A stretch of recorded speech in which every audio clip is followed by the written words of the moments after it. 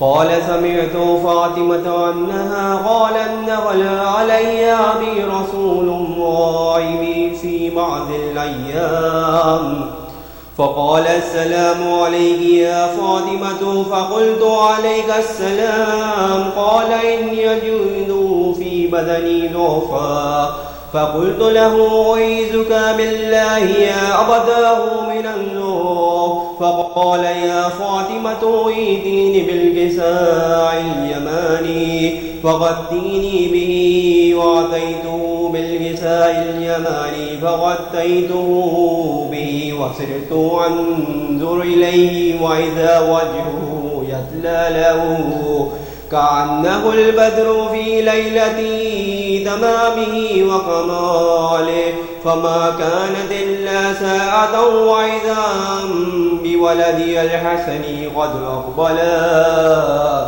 وقال السلام عليك يا أماه، فقلت عليك السلام يا قرة عيني وثمرة فؤادي.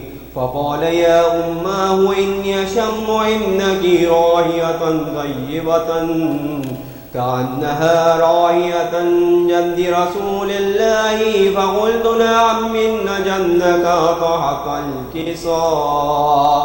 فأقبل الحسن نحو الكساء وقال السلام عليك يا جداه يا رسول الله، أتعزن لي أن أدخل معك تحت الكساء؟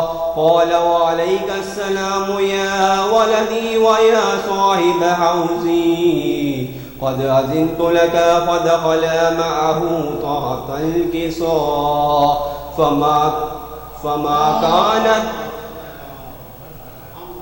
فما كانت إلا ساعة وإذا بولدي الحسين قد أقبلا.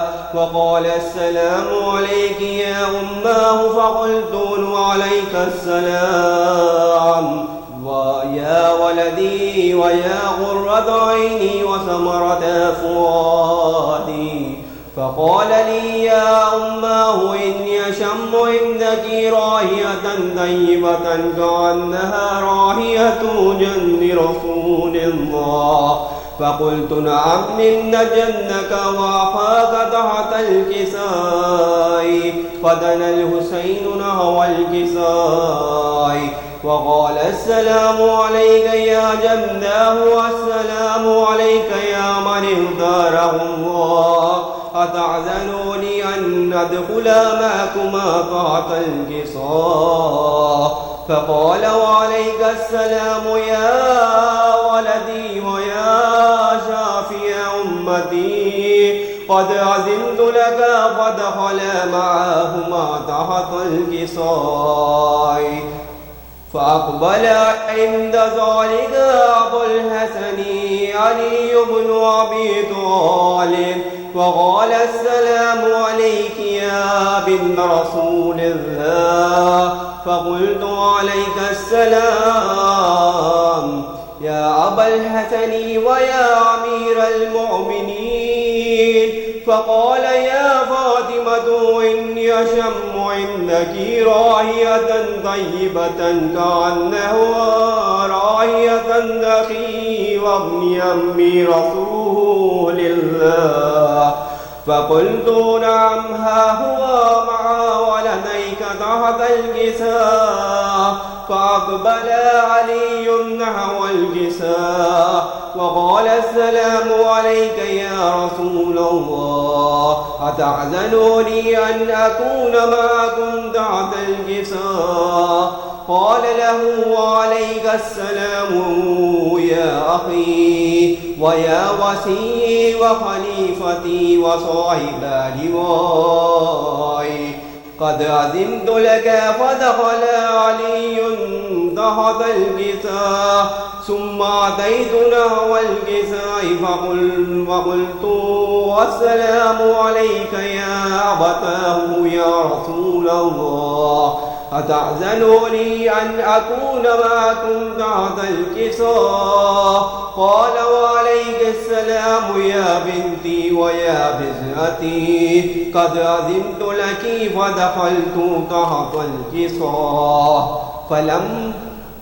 فلما اكتملن جميعا تحت الكساء أخذ أبي رسول الله بطرف الكساء فأومأ بيده اليمنى إلى السماء وقال اللهم إن هؤلاء أهل بيتي خاصتي وهامتي لحمهم لحمي ودمهم دمي يعلمون ما يعلموهم ويحزنون ما يحزنوهم أنا حرب لمن حاربهم وسلم لمن سالمهم وعدو لمن أعداهم ومحب لمن أحبهم إنهم مني وأنا منهم فاجعل صلواتك بركاتك ورحمتك وغفرانك ورضوانك علي وعليهم وأذهب عنهم الرجس وطهرهم تطهيرا.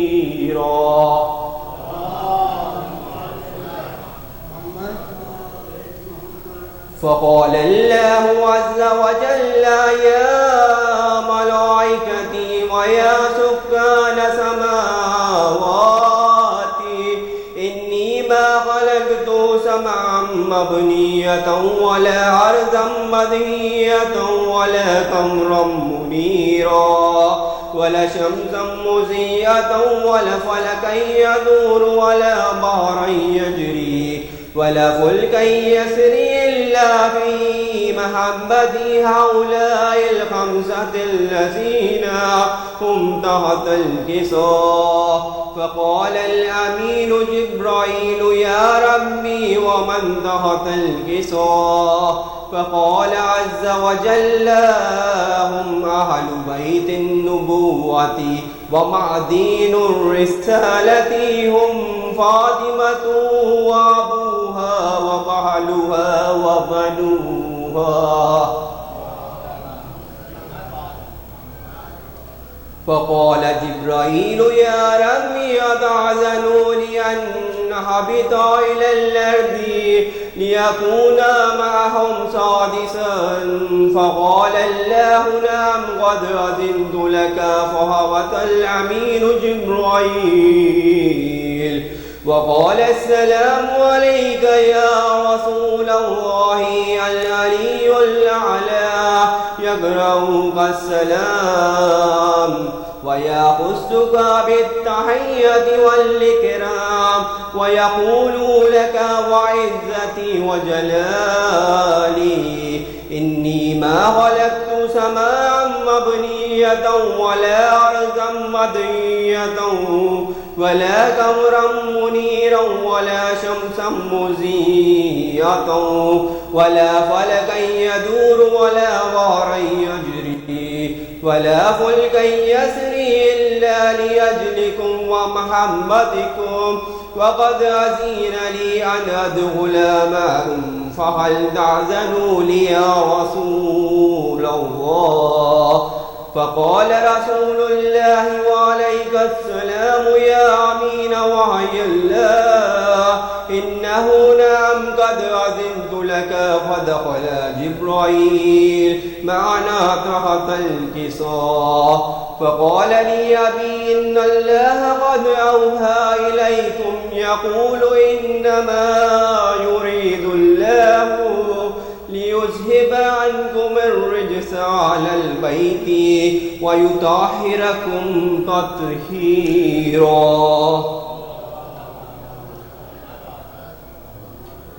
فقال علي لأبي يا رسول الله أخبرني ما جلوسنا هذا تحت الكساء من الفضل عند الله. فقال النبي صلى الله عليه وآله والذي بعثني بالحق نبيا واصطفاني بالرسالة نبيا ما ذكر خبرنا هذا في محفل من محافل أهل الأرض وفيه جمع من شيعتنا ومحبين إلا ونزلت عليهم الرحمة وحفت بهم الملائكة واستغفرت لهم إلى أن يتفرقوا. فقال علي عليه السلام: إذن والله فزنا وفاز شيعتنا ورب الكعبة.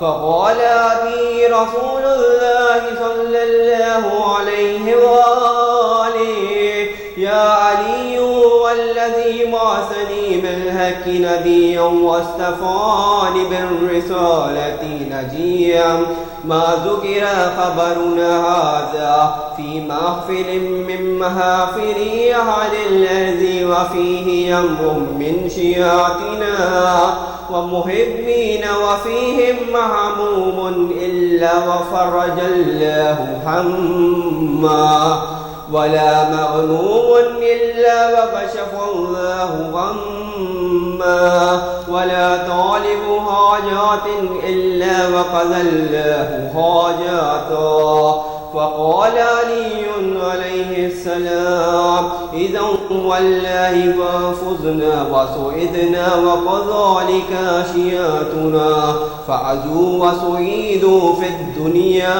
والآخرة ورب الكعبة.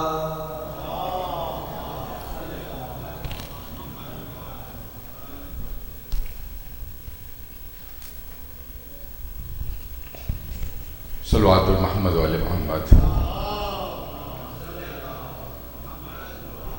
خواتین حضرات، ایک سورہ فاتحہ کی اپیل ہے سید رضا حسین رضوی ابن سید حسین رضوی اپنے مرحومین امام مومن و مومنات جو آج ہمارے درمیان موجود ہیں ان کے لیے، خاص طور پر ان لوگوں کے لیے جو باغ مصطفیٰ میں آسودہ خاک ہے.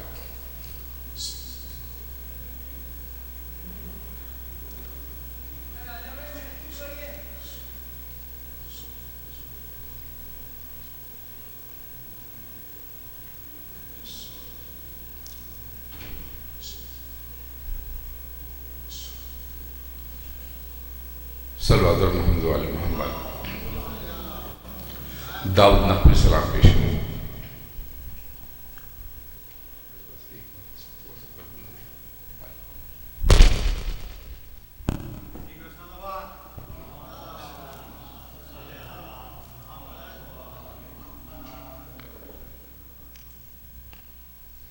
نعرہ صلوات.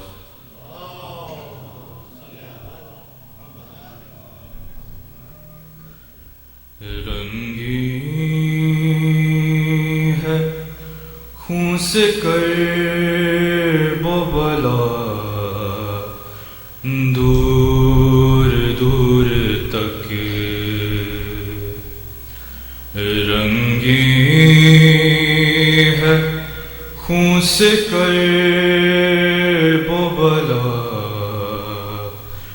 دور دور تک قاسم کو لے گئی ہے قضا، دور دور تک رنگی ہے خون سے کرب و بلا، دور دور تک. غازی کہاں کہاں سے اٹھائے تجھے حسین، غازی کہاں کہاں سے اٹھائے تجھے حسین، بکھرا ہوا ہے لاشا تیرا، دور دور تک رنگی ہے خون سے کرب و بلا، دور دور تک. لالا کے شامیوں گرائے حسین پر لالا کے شامیوں نے گرائے حسین پر پتھر نہ کوئی رن میں بچا دور دور تک رنگی ہے خون سے کرب و بلا دور دور تک اکبر کی لاش تک کبھی اصغر کی لاش تک اکبر کی لاش تک کبھی اصغر کی لاش تک شبیر کونیوں پہ چلا دور دور تک رنگی ہے خون سے کرب و بلا دور دور تک چلتا تھا شمر بالوں سے تھامے سر حسین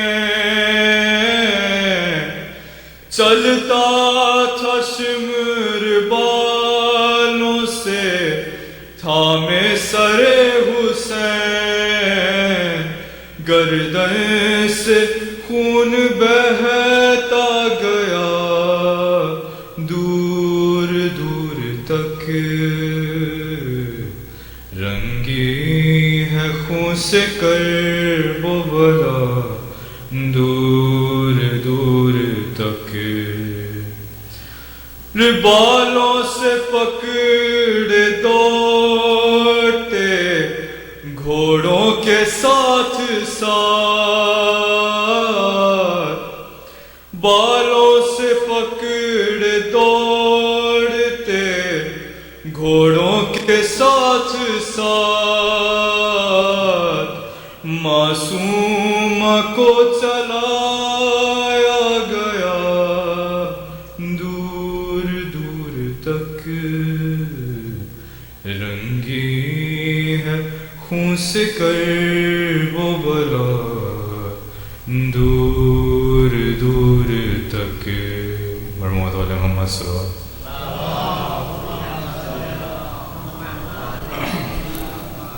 ایک اور باوز بلند صلوات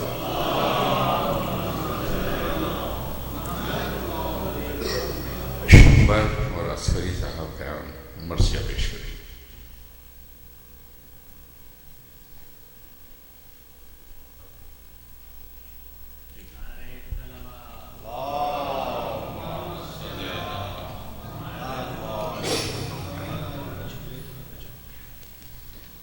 نعرہ صلوات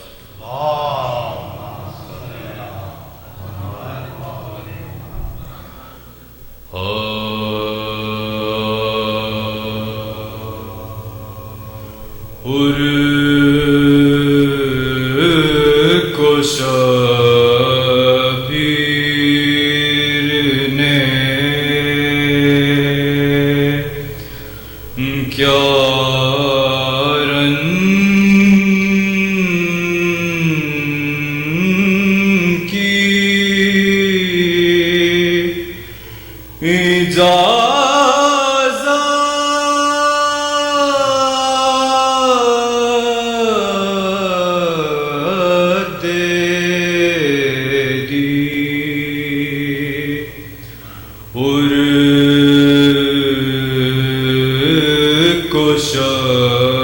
شبیر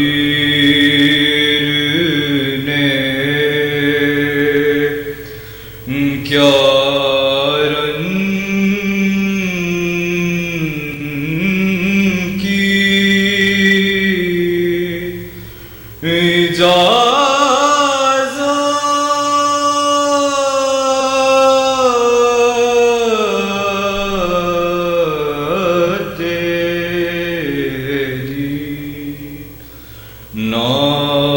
نار کو نور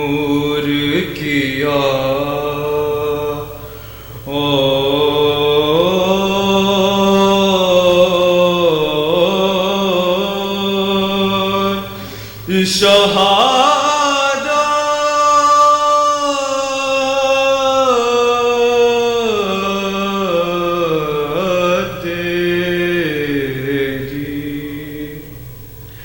تیری کیا سخاوت ہے حسین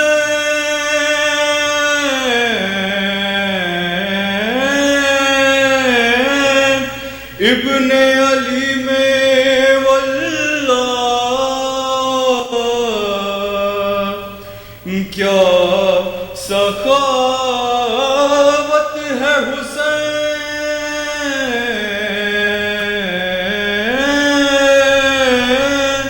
ابن علی کی واللہ جام کو سر کا دیا رہنے کو جنت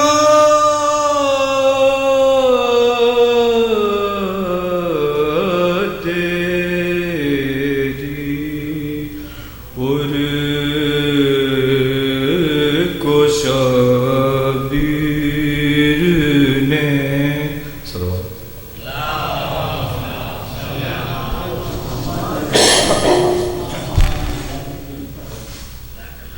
فاتحہ.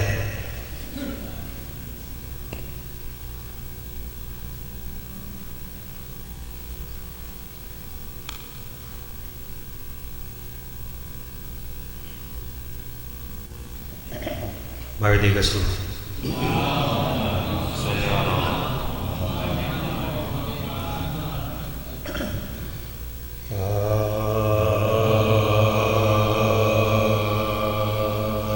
وطن سے چھٹ کے کوئی خاص خجا شہید نہ ہو، کوئی مسافر بے خانماں شہید نہ ہو، کسی کے گھر پہ کوئی مہمان شہید نہ ہو، شہید ہو تو وہ خستہ جہاں شہید نہ ہو، شہید ہو تو وہ خستہ جہاں شہید نہ ہو، سفر میں موت کا آنا بڑی مصیبت ہے، جو لاش دفن نہ ہو تو اور بھی قیامت ہے، ہوا یہ ظلم زمانے میں دو غریبوں پر، وہ ایک بے کسو مستر ہے فاطمہ کا پسر، اور ایک مسلم بے پرہر غریب و خستہ جگر، کوئی نہ ان کا موئیدانہ آیا، کوئی نہ ان کا موئیدانہ آیا، غلط یہ تھا کہ شہ مشرقین بھی بچھڑے، پرائے دیس میں دو نورین بھی بچھڑے، پرائے دیس میں دو نورین بھی بچھڑے، مقیم خانہ حانیت مسلم فرقہ، اسے بھی قتل کیا ظالموں نے آہستہ، یہ انقلاب یہ رنگے دو رنگی عالم، ہما کی فکر میں در در پھرے سفیر حرم، ہما کی فکر میں در در پھرے سفیر حرم، بڑھی جو پیاس بہت طرح کے پیٹ قریب شب درے تو آپ آ کے بیٹھ گئے، قریب شب درے تو آپ آ کے بیٹھ گئے، مکان سے نکلی جاؤ تو آنکھوں بولی گھبرا کر کہ آپ کون ہیں، بیٹھے ہیں کس لیے در پر، تبھی زباں سے کہا قریب ہوں خواہر، پلا دے آپ مجھے بے ساقی کوثر، پلا دے آپ مجھے بے ساقی کوثر، یہ سن کے نظریں امام انام لے آئی، محل میں جا کے وہ پانی کا جام لے آئی، یہ سن کے نظریں امام انام لے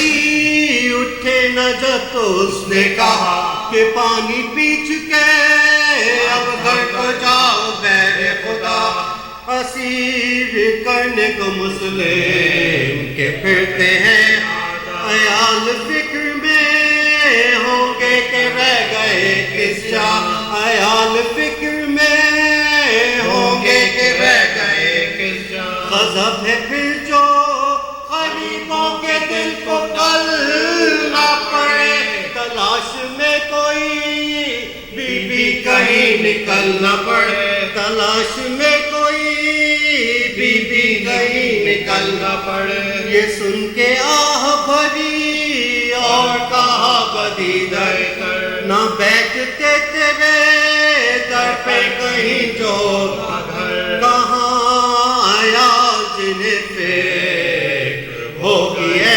خواہ یہاں بہن ہے نہ بھائی نہ زوجہ و دختر یہاں بہن ہے نہ بھائی نہ زوجہ و دختر نہ جانے وہ بھی یوں ہی غم میں ہے کہ چین سے حسین ہم سے جدا ہم جدا حسین سے ہے حسین ہم سے جدا ہم جدا حسین سے ہے وطن سے چھٹ کے کوئی قطع جاں شہید نہ ہو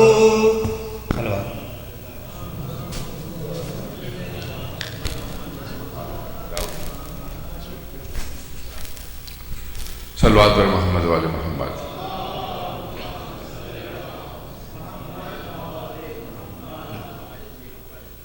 میں درخواست کروں گا قبلہ مولانا سید الشیخ عباس صاحب تشریف لائیں مجھے خطاب فرمائیں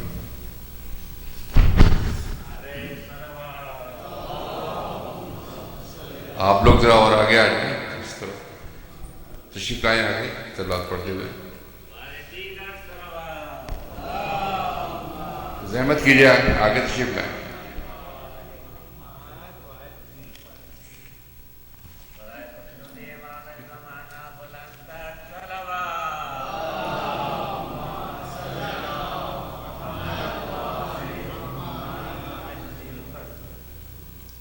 مرتبہ سورہ فاتحہ 3 مرتبہ سورہ اخلاص سید رضا حسین رضوی نے سید حسین رضوی کو ذہن میں رکھتے ہوئے پڑھ دیجیے گا میں بسم اللہ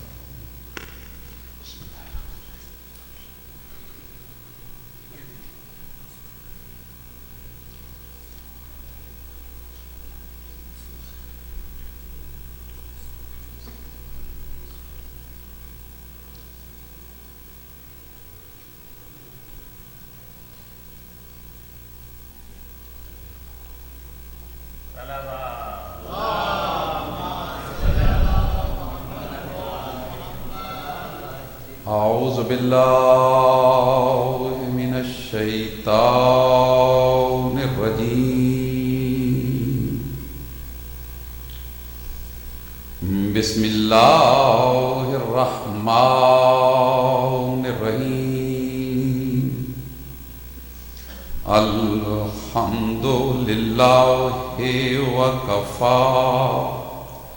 وسلام علی عبادہ الذین اصطفی خصوصا علی ابی القاسم محمد المصطفی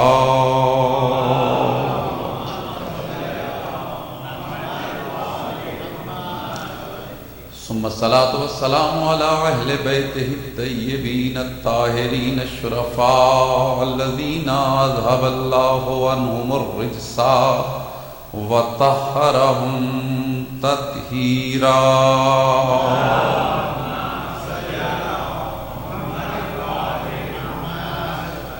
ولعنت اللہ علی اعدائہما من یومنا ھذا الی یوم الجزا ما بعد فقد قال اللہ تبارک وتعالی فی کلامہ المجید وہو قولہ الحق بسم اللہ الرحمن الرحیم کل نفس ذائقۃ الموت صلوات بآواز بلند پڑھیے گا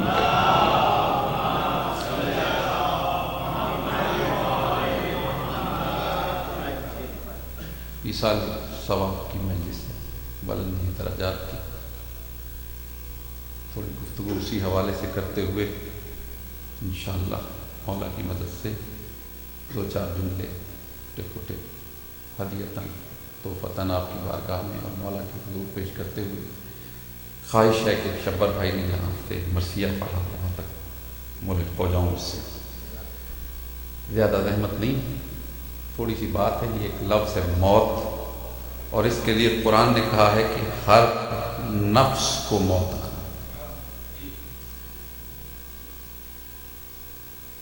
موت کسی اختتام کا نام نہیں ہے.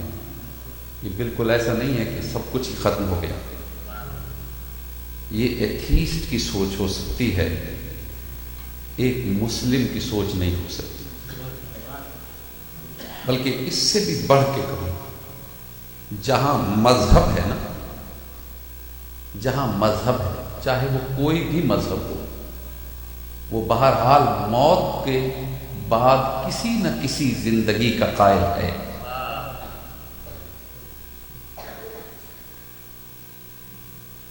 سب سے پہلے یہ بچوں کے لیے کہ یہ موت اصل میں ایک اہم ترین کانسیپٹ ہے، بہت بڑا وسیع کانسیپٹ ہے، جس کو اس وقت میں چھیڑ بھی نہیں سکتا.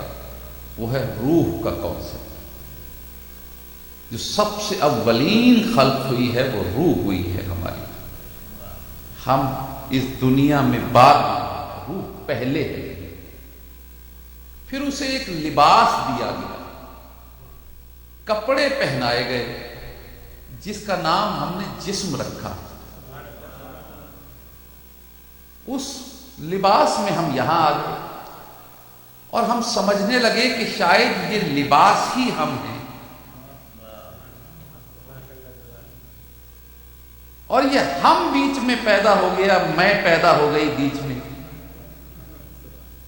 اس میں سے ہم نے سمجھا کہ یہ ہاتھ میرا ہے تو میں ہوں، یہ پاؤں میرا ہے تو میں ہوں، یہ آنکھیں ہیں میری تو میں ہوں. ہم اس میں کھوتے چلے گئے، حالانکہ جن چیزوں کو ہم میں کر رہے تھے وہ سب میں یہی رہ جاتی. اور ایک وقت آ جاتا ہے جب وہ روح اس جسم کو چھوڑ دیتی. یہ جو روح اور جسم کے درمیان تعلق ہے، یوں سمجھ لیجئے ایک غبارہ ہے ہوا میں، اور ایک دھاگے سے بندھا ہوا ہے، اور آپ پکڑا ہوا ہے، اور اس کے اندر وہ گیس بھری ہوئی ہے جو اسے اوپر کی طرف اڑا رہی ہے. ٹھیک، جب تک وہ دھاگا درمیان میں ہے نا، اس وقت تک آپ کا اس پر قابو ہے اور وہ آپ کے اختیار میں ہے. لیکن جیسے ہی یہ دھاگا بیچ میں سے ٹوٹتا ہے، وہ الگ ہو جاتا ہے، آپ الگ ہو جاتے ہیں. یہ جسم اور روح کا تعلق بھی کچھ ایسا ہی ہے. ان کے درمیان میں جو واسطہ ہے اسے نفس کہا جاتا ہے. جب موت آتی ہے، اللہ نے اس جسم کو کبھی زندہ کہا ہی نہیں. اس جسم کو زندہ نہیں کہا ہے. زندہ تو روحیں ہوتی ہیں، جب تک ہوتی ہے یہ جسم بھی زندہ ہوتا ہے، اور جب نکل جاتی ہے تو جسم مردہ ہو جاتا ہے. وہ جو واسطہ ان دونوں میں قائم کیے ہوئے وہ ہے نفس. اور قرآن کہہ رہا ہے کل نفس ذائقۃ الموت. اس جسم کے حسن میں کھو نہ جانا، یہ میں کے چکر میں نہ پڑ جانا، یہ نہ دیکھنا کہ فقط یہ جسم ہی خوبصورت ہوتا رہے، اور اسی جسم کی آرائش اور اسی جسم کی راحت کے لیے محنت کرتے چلے جاؤ. یاد رکھو ایک وقت آئے گا ایسے دھاگے کی طرح یہ نفس ٹوٹ جائے گا، روح الگ ہو جائے گی، جسم فنا ہو جائے گا. صلوات ذرا محمد و آل محمد پڑھیے گا مل کر.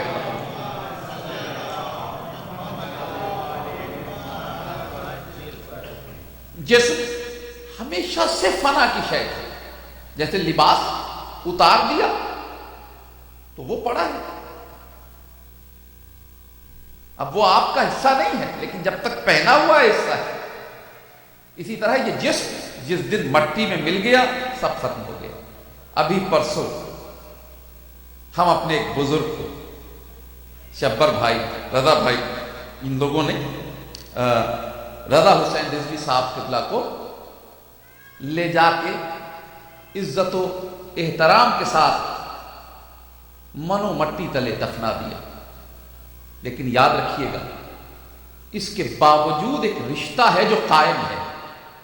وہ رشتہ اس مٹی کے جسم سے قائم نہیں ہے, وہ اس روح سے قائم ہے.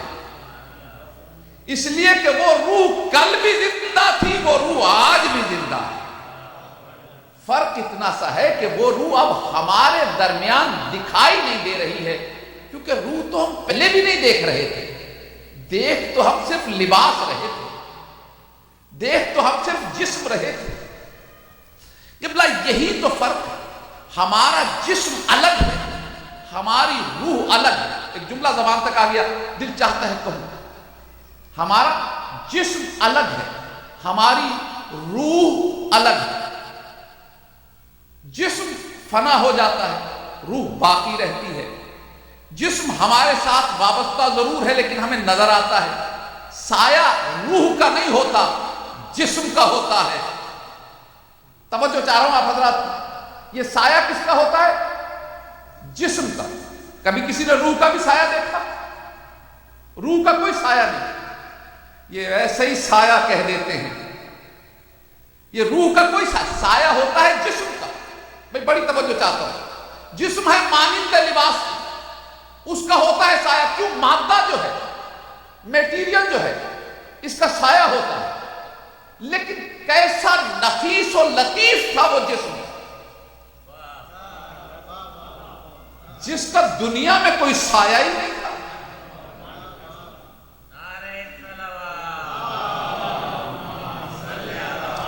اللہ کرے کہ جملہ زبان تک آ گیا ہے, میں پہنچا سکوں. آپ کے بہت ذہین لوگ, بہت دانشور لوگ بیٹھے ہیں. میں اپنے آپ کو نہایت کمزور محسوس کرتا ہوں. کوشش کر رہا ہوں کہ کچھ دو چار جملے تبرکاً پیش ہو جائیں مولا کی بارگاہ میں. مجھ سے بہت زیادہ پڑھے لکھے لوگ اس وقت مجمع میں موجود ہیں, میں جانتا ہوں. جسم رسول کا سایہ نہیں تھا. بچوں کے لیے سمجھا رہا ہوں, بھائی جسم تو ہمارا بھی سارا نظر نہیں آ رہا ہوتا. جسم کے اوپر ہوتا ہے ایک لباس. سوال یہ ہے کہ اس لباس کا بھی سایہ نہیں تھا. آپ قمیض کرتا شلوار پہن کے کھڑے ہوں تو سائے کی اور شیپ ہوتی ہے, اور یہ سردیوں میں جیکٹیں ویکٹیں ٹوپیاں ووپیاں پہن لیں تو سائے کا اور انداز ہو جاتا ہے. اس لیے کہ سایہ تو ہر میٹیریل چیز کا ہے. جسم ایک لباس ہے, اس کے اوپر ہم اور بہت سے لباس پہنتے ہیں, ان سب کا سایہ بنتا ہے. لیکن میرے نبی کا سایہ نہیں تھا. اور فقط سایہ ہی نہیں کہ جسم کا سایہ نہیں, لباس جو بدن پہ آ جائے وہ بھی اب سایہ نہ بنے. اب جو لباس پہن لیا اس کا بھی سایہ نہیں. یہ کیا بات ہے؟ لباس تو چلے جسم کی حد تک تو کوئی بحث کرے گا, کوئی کہے گا یہ عقیدت کی بات ہے. لباس تو یہیں آ کے ملا نا بھائی, وہی مدینے کا ہی لباس پہنتے تھے نا. وہ کرتے جو حسنین کے لیے آئے وہ تو حسنین کے لیے آئے نا قبلہ. اور وہ تو ایک مرتبہ کی بات ہے. جو مسلسل لباس پہنا جاتا تھا وہ تو یہی مارکیٹ سے مدینے کی لے کے پہنتے ہوں گے, لیکن وہ لباس اس کا بھی سایہ نہیں ہوتا تھا. تو یاد رکھیے گا, دو طرح کی فضیلتیں ہوتی ہیں. ایک فضیلت وہ ہوتی ہے جو کسی کو مل جاتی ہے لیکن وہ فضیلت اس تک محدود رہتی ہے, محدود فی ذات ہی. ایک فضیلت ہے. اور دوسری فضیلت کو کہتے ہیں متعدی الی الغیر, یعنی ایسی فضیلت جو اس تک نہ محدود رہے بلکہ وہ اسے آگے بڑھانے کی بھی صلاحیت رکھتا ہو. توجہ چاہ رہا ہوں. یعنی کچھ فضائل ایسے ہوتے ہیں, بھائی میرا نبی خود رسول ہے نا, لیکن اس کا یہ مطلب نہیں کہ کسی کو بھی رسول بنا دے. رسول اللہ ہی بناتا ہے. میرا نبی معصوم ہے, لیکن اس کا یہ مطلب نہیں کہ جسے کہہ دے تو معصوم ہے وہ معصوم ہو جائے. یہ عصمت اللہ عطا کرتا ہے. لیکن کچھ فضائل ایسے ہیں جو اللہ نے اس طرح دیے کہ جہاں چاہے پھیلاتا چلا جائے. توجہ چاہ رہا ہوں. جن میں سے ایک طہارت ہے، جسے چاہے طہارت عطا کر دے. باہر اس وقت بات کو بہت پھیلانا نہیں ہے، موضوع کچھ اور تھا، یہ بات ایسی جملہ معترضہ کے طور پہ آئی اور اسے سمیٹ رہا ہوں. متعدی الغیر کہتے ہیں جو اپنے غیر کو فضیلت عطا کر سکے. یعنی وہ نور جس کا سایہ نہیں تھا، وہ تو روح کا سایہ نہیں ہوتا، میرا نبی تو سراپا نور ہے، اس کا سایہ نہیں تھا. لیکن فقط یہی نہیں، وہ نور اس فضیلت کا حامل تھا کہ متعدی الغیر، جسے چاہے وہ فضیلت عطا کر دے. لباس جسم پہ آ جائے تو اب لباس بھی وہ فضیلت پا جائے. بھئی چلیں اگر ابھی بھی بات واضح نہیں ہوئی تو اس ایک جملے سے انشاءاللہ بات بالکل واضح ہو جائے گی. اللہ نے جناب موسیٰ کو فضیلت عطا کی، لیکن وہ فضیلت اتنی تھی کہ خود تو دور تک جائیں لیکن اپنی نالین لے کے نہ جائیں، اس لیے کہ وہ فضیلت موسیٰ ان تک محدود ہے، نالین کو نہیں ملے گی. لیکن میرے نبی کو جتنی فضیلت ملی وہ متعدی الغیر تھی. جب سفر پہ نکلا معراج کے تو جبریل پیچھے رہ گئے، نالین محمد آگے بڑھ گئی.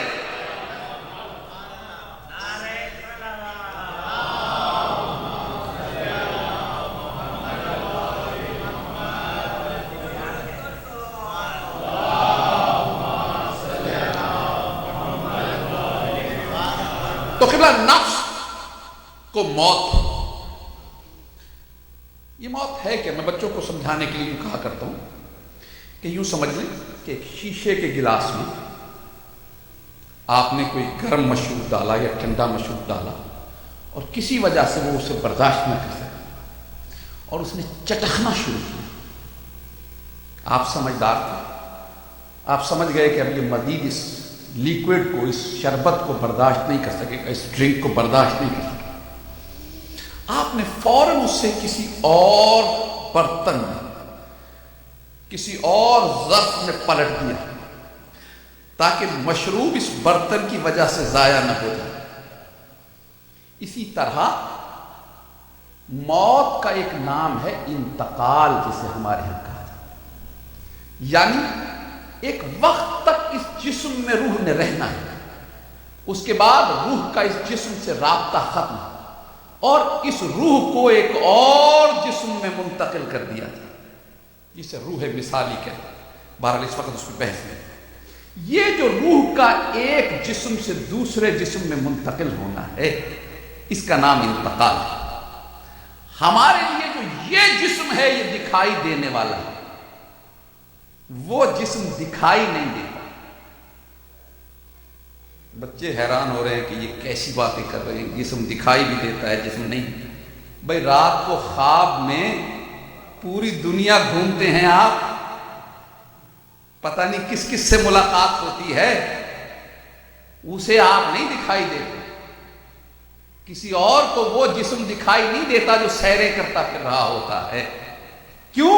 وہ جسم اور ہے، یہ جسم دنیا اور ہے جو یہاں بدن سویا ہوا ہوتا ہے.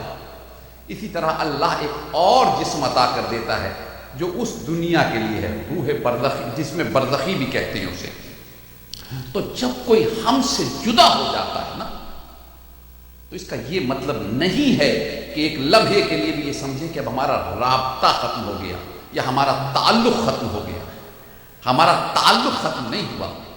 وہ جو ماں تھی یا باپ تھا، وہ جو بھائی تھا یا بیٹا تھا، یا جو بھی عزیز رشتہ دار دوست تھا، ہم سمجھے کہ فقط جسم سے رشتہ، لیکن جسم کی تو حقیقت ہی کوئی نہیں.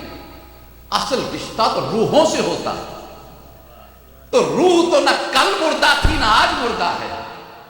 یہی وجہ ہے کہ جنہیں اللہ نے یہ شعور عطا کیا ہے، وہ جب کسی کو قبر میں دفنا بھی دے تو وہاں سے اٹھتے نہیں ہیں، پہلے وہاں بیٹھ کر اس مرنے والے کو تلقین سنا کے بتاتے ہیں کہ ہمارا جو مرتا ہے وہ ایسا نہیں ہے کہ اس سے ہمارا تعلق ختم ہو جاتا ہے، ہم تلقین پڑھتے ہیں، وہ سنتا ہے۔ صلوات ذرا آواز بلند پڑھیے گا، میں کہہ پڑھتا ہوں۔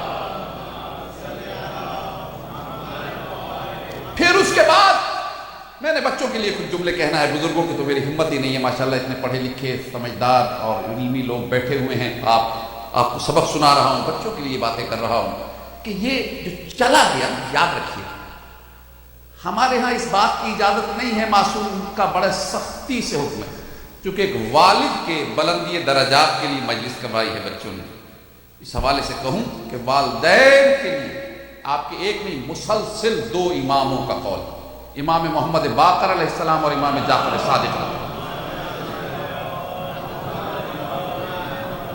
فرمایا کہ اگر دنیا سے 2 طرح کے لوگوں کو کہا گیا کہ وہ آق کے والدین شمار ہوں، 2 طرح کے لوگ، ایک تو وہ ہیں جنہیں زندگی میں کسی نے آق کیا، ماں باپ نے آق کر دیا۔ ایک بات یاد رکھنا بھائی، برا مناتا ہے کوئی تو منا جائے، ماتمی ہونا اپنی جگہ ہے، ظاہر امام ہونا اپنی جگہ ہے، عزادار ہونا اپنی جگہ ہے، میرا سب کو بہت سلام ہے، سب کے درجات بڑے بلند ہیں، لیکن یاد رکھنا امام ایسے بندے کو پسند نہیں کرتے جس سے اس کے ماں باپ ناراض ہوں۔ اس غلط فہمی میں کوئی نہ رہے کہ ہم امام کے نام پہ ایسے ایسے کام کر لیں گے، اتنی محنت کر لیں گے، اتنا خرچہ کر لیں گے، اس طرح ماتم کر لیں گے، اس طرح عزاداری کر لیں گے، کوئی چیز ایسی نہیں جو والدین کی فرما برداری کا متبادل بن سکے۔ ہمارے ہاں اوروں سے زیادہ سختی ہے اس بات پہ، یہ یاد رکھنا، ماں باپ جب تک راضی نہیں کوئی عمل قابل قبول نہیں، جب تک ماں باپ معاف نہ کریں خود معصوم بھی معاف نہیں کرتے، یاد رکھیے گا، اور شدت سے حکم ہے، سنیے گا اس بات کو، بڑی اہم بات ہے، کہا 2 طرح کے لوگ آق والدین ہیں، ایک وہ ہیں جنہیں زندگی میں ماں باپ نے آق کر دیا، نافرمان تھے اتنے کہ تمام تر محبت و شفقت کے باوجود والدین نے مجبور ہو کے انہیں آق کر دیا، شدت۔ ایک طرح کے، دوسری طرح کے کون سے ہیں؟ کہا دوسری طرح کے آق والدین وہ ہیں کہ زندگی میں تو ماں باپ کے بڑے فرما بردار تھے، خدمت کرتے تھے، ابو جی ہیں، امی جی، ہر بات پوچھ کے کرنی، ہر طرح سے ان کو خوش رکھنا، لیکن جب دنیا سے چلے گئے، قبر میں دفنا دیا، اب ایسے دنیا میں لگے کہ ماں باپ کو ہی بھول گئے۔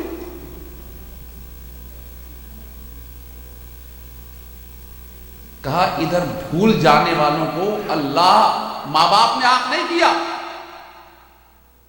لیکن اللہ ان کا شمار آق والدین میں لے۔ کچھ باتیں بچوں سے کرنے کی ہوتی، کچھ ایسی ہوتی کرتے بچوں سے، لیکن بزرگوں کے بھی سمجھنے کی، ہر دور، یعنی کتنا ہی بوڑھا کیوں نہ ہو جائے، ماں باپ کی عظمت اپنی جگہ ہے، ماں باپ اس کے، کسی کے ماں باپ اللہ تعالیٰ جن کے سلامت ہیں انہیں سلامت رکھے اور زیادہ سے زیادہ فرما برداری کی توفیق دے، جو دنیا سے گزر گئے 100 سال بعد بھی ان کا حق ختم نہیں ہوتا۔ اور جملہ سنیے گا مولا کا، پہلی بات، جنہیں ماں باپ نے زندگی میں آق کیا وہ آق، جنہوں زندگی میں فرما بردار رہے مر گئے، اب نہ ان کے لیے فاتحہ کا انتظام، نہ ان کے لیے کوئی نماز ہدیہ والدین، نہ ان کے لیے کوئی کار خیر، نہ ان کے لیے کوئی قرآن کی تلاوت، نہ ان کے لیے کوئی اور اچھا کام، یاد ہی نہیں، اپنی دنیا میں محو ہو گئے، کہ اللہ انہیں آق والدین میں شمار۔ اور پھر معصوم نے ایسی بات کہی کہ اس بات کے اندر اتارنے کے لیے پہلے اس بات پر یقین کامل ہونا ضروری ہے کہ فقط ہماری نظروں سے دور ہیں، نہ امام کی سرپرستی سے دور ہیں، نہ ہمارے تعلق سے دور ہیں۔ کہا ایسا بھی ہوتا ہے کہ زندگی میں ماں باپ نے آنکھ کر دیا، لیکن مرنے کے بعد ماں باپ جب مر گئے، دنیا سے چلے گئے، ایک یا دونوں اولاد کو احساس ہوا کہ میرا باپ مجھ سے ناراض، اور اس نے اپنے والدین کی زیادہ سے زیادہ خدمت۔ اب کیا خدمت ہوگی مرنے کے بعد؟ دعا، پہلی بات، ایک لفظ میں کار خیر، تلاوت قرآن، مجالس، عزاداریاں، کسی کو حج پہ بھیج دیا، کسی کو عمرے پہ بھیج دیا، کسی کو زیارات پہ بھیج دیا، مسجد بنوا دی کہ میرے والد کے لیے دعا کر دیجیے گا، جہاں بیٹھے کہا بھائی میرے والد کے لیے ذرا دعا کر دیجیے گا۔ یہ جو دعا اپنے والد کے لیے کرتا رہے گا، اگرچہ ماں باپ نے آنکھ کیا ہوا ہوگا، لیکن اللہ ان نیکیوں کی وجہ سے، اس کار خیر کی وجہ سے، اس مرنے والے کی زندگی میں جس نے آنکھ کیا تھا، اس کی طرف سے والدین کو فرما برداروں میں شمار کر دیا۔ اللہ صلوات علی محمد والے محمد پڑھیے گا۔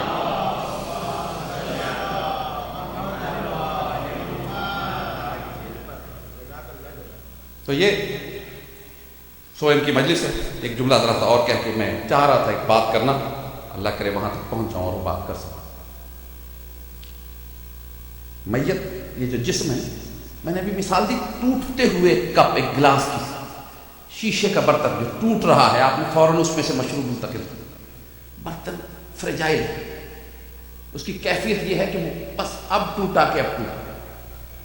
یہی وجہ ہے کہ جب روح جسم سے نکل جاتی ہے تو جسم ایسا ہی ہوتا ہے کہ وہ انتہائی کرب کی کیفیت میں، حکم ہے کہ میت کو نہایت آرام سے ہینڈل کرے، جس نے غسل دینا ہے، جس نے کفن پہنانا ہے، جنہوں نے میت کو اٹھانا ہے، لباس جسم سے جدا کرنا ہے، ہر کسی کے لیے حکم ہے نہایت احتیاط، جسے ہمارے یہاں ورڈ یوز کرتے ہیں فریجائل، بالکل ایسے جیسے ایک نازک چیز کو ہینڈل کرے، جھٹکا نہ لگے، تکلیف نہ ہو اسے، کیوں وہ آلریڈی اس کا جسم دکھا ہو، کتنا دکھ ہو، اس کے لیے روایت نے بتایا،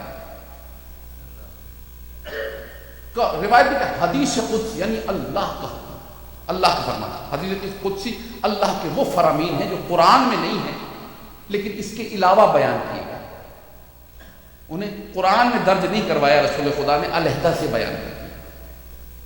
کہا جب کسی کے جسم سے روح نکلتی ہے تو یہ اتنا آسان نہیں ہے، ایسے ہی نہیں نکل جاتی، یہ روح ایسے نکلتی ہے جیسے باریک ململ کا ایک سافٹ سا کپڑا کسی خاردار کانٹوں والی جھاڑی پہ ڈالے اور ڈال کے پھر اس کپڑے کو گھسیٹے، وہ کانٹے اسے چھوڑتے ہیں، اسے پکڑ لیتے ہیں، ریشہ ریشہ اس کا درد کرتے، ایسے جسم سے روح جدا ہوگا، اس قدر نٹڈ ہے یہ روح اس جسم کے اندر کہ اب اس کے نکلنے میں بڑی تکلیف ہوتی ہے، اسی لیے اب باڈی کو بہت احتیاط سے ہینڈل کیا ہے، جس نے غسل دینا ہے، کفن دینا ہے، اٹھانا ہے، ایک جگہ سے دوسری جگہ منتقل کرنا ہے، مشیے پہ جنازہ کو اٹھا کے جنازے کو کندھے پہ لے کے جا رہے، جھٹکا نہ لگے اسے، کوئی تکلیف نہ ہو اسے، اتنا درد ہوتا ہے جیسے باریک ململ کا کپڑا خاردار جھاڑی پہ ڈال کے، العظمۃ للہ۔ اور اسی کے ساتھ جناب رسول خدا نے اپنا فرمان رسول کہا، لیکن جو مومن ہے نا، مومن، اب لفظ ہے مومن، اللہ ہم سب کو شمار فرمائے،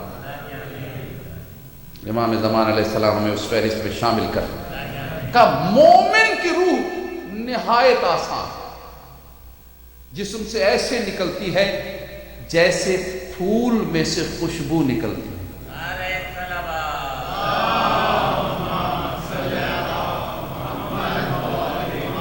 یا دوسری مثال اس کی دی گئی، جیسے مکھن میں کبھی بال کوئی آ جائے نا اور یوں بال کو پکڑ کے نکالیں تو نرم سے اس میں سے آرام سے باہر آ جائے. اس طرح روح نکلتی ہے مومن. ماشاءاللہ مومنین کے چہروں پہ مسکراہٹ آتی ہے. مولا آپ کے چہروں کو مسکراتا رکھے، امام زمانہ کی طرح کو شکرم رکھے. یہ دونوں قول جمع ہوئے ہمارے ایک عالم دین علامہ ہلی، بہت بڑی ہستی، علیحدہ سے ذکر کے قابل ہے یہ ہستی. انہوں نے یہ دونوں قول پڑھے. یاد رکھیے گا یہ فرق ہے ایک عام آدمی میں اور ایک عالم دین. وہ اس کو علمی زاویوں سے پرکھتا ہے. اس نے کہا جب یہ اللہ کا قول موجود ہے، پہلے تو روایت دیکھی حدیث کی کہ کہاں وزن رکھتی ہے، حسن ہے، ضعیف ہے، کیا حیثیت رکھتی ہے. جب دیکھا دونوں چیزیں اپنی جگہ صحیح ہیں، دونوں اقوال، تو کہا یہ فرق لگ رہا ہے اس میں. ایک میں آیا کہ جس کی روح نکلتی اسے اتنی تکلیف ہوتی جیسے باریک ململ کا کپڑا خاردار چھاڑی پہ ڈال کے گھس جاتا. دوسری طرف کہا گیا کہ ایسے نکل جاتی ہے مومن کی روح جیسے مکھن میں سے باہر. ہے تو مومن بھی انسان نا، ہے تو انسان ہی نا، تو پھر یہ روح کے نکلنے میں یہ فرق کیوں؟ اب یہ دیکھیے ایک عالم کے سوچنے کا انداز. جب اس کی کوئی شرح کہیں معصوم کے قول میں نہیں ملی نا، تو ایسے نہیں کہ خود ہی بیٹھ کے کوئی فیصلہ کر لیا، بلکہ امام زمان علیہ السلام سے استغاثہ ہوا. صلی اللہ علیہ محمد. ایک بات میں بڑی ذمہ داری سے کہا کرتا ہوں، صلوات ایک مرتبہ اور پڑھ لیجیے گا. بھائی شبر بھائی سے آپ آتے ہوئے بھی باتیں ہو رہی تھی، اور میں ان سے یہ بات وہاں تو نہیں کی، لیکن میں یہ بات کئی دفعہ کر چکا ہوں ممبر سے، اور بار بار کرتا ہوں، کرتا رہوں گا کہ یاد رکھیے سوال روح کی زندگی کی علامت ہے. سوال ذہن میں آنا چاہیے اور سوال پوچھنا بھی چاہیے. لیکن کئی دفعہ ایسا ہوتا ہے کوئی ایسا آدمی میسر نہیں ہوتا، خاص طور پہ امریکہ میں ہم رہتے ہیں، کسی ایسی جگہ رہ رہے ہیں کوئی جس سے ہم سوال پوچھ سکیں یا ہمیں جواب تسلی بخش نہیں مل رہا ہو، تو یاد رکھیے اپنے امام کے حضور سوال پیش کیجیے. ہم زندہ امام کے ماننے والے ہیں. ہمارا امام ہمیں دکھائی نہیں دیتا، لیکن ہم تو اپنے امام کو دکھائی دیتے ہیں. اور صرف دکھائی نہیں دیتے، وہ ہمیں صرف دیکھتا نہیں ہے، ہماری ہر بات سنتا بھی ہے، ہمارے دلوں کی کیفیتیں بھی جانتا ہے. جائیے آپ میں سے بہت سے لوگ اسی مجلس کے بعد آپ سے یہ بات کہیں گے، ہزاروں دفعہ ایسا تجربہ ہوا ہے کہ سوال ذہن میں ہوتا ہے، تلاش کر رہے ہوتے ہیں، آ کے مجلس میں بیٹھتے ہیں، کوئی ذاکر وائز خطیب موضوع ہی وہی چھیڑ دیتا ہے اور وہ سارے جواب وہاں پیش ہو جاتے ہیں. یعنی جواب کے 100 طریقے. کہیں محفل میں بیٹھے ہوتے ہیں، کوئی بزرگ اس بات کا جواب خود ہی دے دیتے ہیں، وہ خود سے جواب نہیں آ رہے ہوتے، کوئی ہے جو جواب آپ تک پہنچا رہا ہو.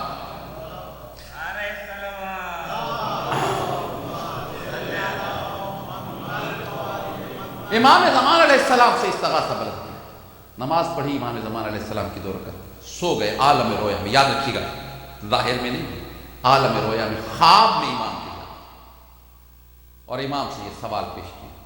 امام نے خواب میں جواب اور کہا ہلی کیا تو نے سورہ یوسف کو نہیں پڑھا جو ایسے سوچ رہا ہے؟ اس نے کہا قبلہ سورہ یوسف کا اس سوال سے کیا واسطہ ہے؟ سورہ یوسف تو یوسف علیہ السلام کا واقعہ ہے، میں تو موت پہ بحث کر رہا ہوں، موت پہ الجھا ہوا ہوں کہ روح نکلتی ہے. تو ایک طرف حدیث قدسی ہے، اللہ کا فرمان ہے کہ ایسے تکلیف ہوتی ہے جیسے خاردار جھاڑی پہ ململ کا باریک کپڑا ڈال کے گھسیٹا جائے، اور دوسری طرف آپ کے جد نامدار کا فرمان ہے کہ مومن کی روح ایسے نکلتی ہے جیسے مکھن میں سے بال نکل جائے. اس کا سورہ کہا نہیں، سورہ یوسف پڑھو صبح اٹھ. حکم تھا امام کا، اٹھ گئے. دیکھیے محض عالم نہیں، یہ علماء ربانی ہیں جو اللہ نے ہمیں عطا کی. یہ وہ ہیں جن کا مقابلہ میرے نبی نے کہا ہے کہ ایسے نبی نہیں ملے امتوں کو جیسے اللہ میری امت کو علماء عطا کرے گا. یہ ان علماء کی گفتگو جو عالم ہیں ان کی گفتگو ہو رہی ہے. سارا دن واجبات کی ادائیگی کے علاوہ سورہ یوسف کی تلاوت کی، پتہ نہیں کتنی مرتبہ. پھر سونے سے پہلے ایک مرتبہ نہیں، استغاثہ بلند کیا، نماز پڑھی 2 رکعت امام زمانہ کی اور کہا مولا مجھے ہدایت فرمائی. پھر عالم رویا میں، عالم خواب میں امام زمان کی زیارت کی. کہا ہلی مسئلہ سمجھ میں نہیں آیا؟ کہا مولا سارا دن سورہ یوسف پڑھتا رہا، نہیں مسئلہ سمجھ میں آیا. کہا ہلی تو نے وہ واقعہ نہیں پڑھا کہ جب زلیخا نے مصر کی عورتوں کو بٹھا دیا، ان کے ہاتھوں میں پھل پکڑا دیے، دوسرے ہاتھ میں چھریاں پکڑا دی، ایک ایک چھری ایک ایک پھل ایک ایک عورت لے کے بیٹھ گئی. پھر ان کے سامنے سے حسن یوسف کو گزارا. جب یوسف کو گزرتے ہوئے دیکھا کیا ہوا؟ ہلی نے کہا مولا انہوں نے اپنی انگلیاں کاٹ لی اور انہیں پتہ ہی نہیں چلا. کہا ہلی انگلی ایسے ہی کٹ جاتی ہے، پتہ ہی نہیں چلتا؟ کوئی اور جو انگلی کاٹے تو اسے پتہ نہیں چلے گا، انہیں کیوں پتہ نہیں چلا؟ تو بے ساختہ ہلی نے کہا مولا اس لیے کہ وہ حسن یوسف میں محو ہو گئی تھی. کہا یہی تو فرق ہے، جب مومن کو موت آئے گی موت بعد میں آئے گی. امیر المومنین کا چہرہ پہلے سامنے ہوگا. علی کا چہرہ دیکھ کے مومن کو پتہ کہاں چلے گا روح آئی کب تھی چلی کب گئی.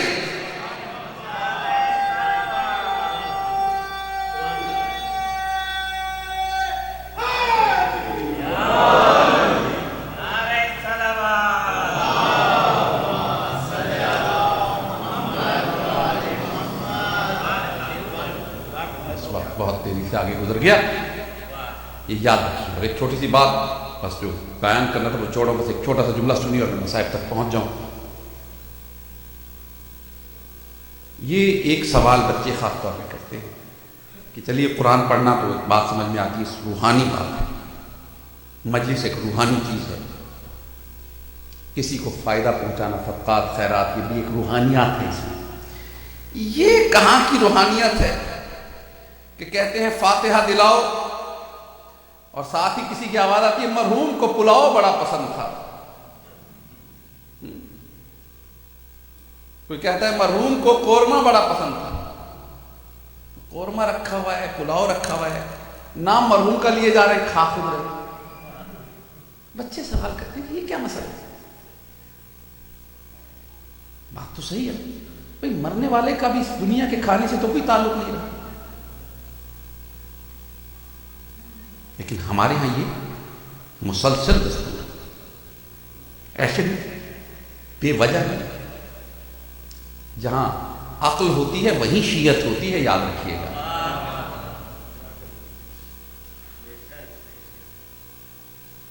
جو کچھ بھی ہم یہاں کرتے ہیں نا اس کا بہترین نعم البدل وہاں عطا کیا جاتا ہے. سب چیزیں بدل جاتی ہیں وہاں سوائے ذکر محمد و آل محمد. اس پر اس وقت گفتگو نہیں کر رہا ہوں، لیکن باہر سوائے اس کے پھر بات میں وقت نہیں ہے. کھانا کھلانا اس کے 2 پہلو یاد رکھیے گا. جب ہم اپنی محبت سے کسی کو کچھ دینا چاہتے ہیں تو ہمیں کبھی تو اتنی تمیز ہوتی ہے کہ دوسرے کو کیا درکار ہے یا پسند ہے، لیکن کبھی ہمیں اتنی تمیز نہیں ہوتی. اس کا یہ مطلب نہیں ہے کہ پھر ہم دیں ہی نہیں، اس کا مطلب ہے پھر ہم وہ دیں جو ہم چاہتے ہیں.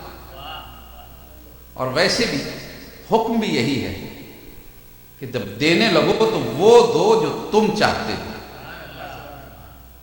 جناب امیر 2 کرتے لیتے ہیں تو بہترین کرتا کمبر کو دیتے ہیں، تو جو تم چاہتے ہو وہ دو.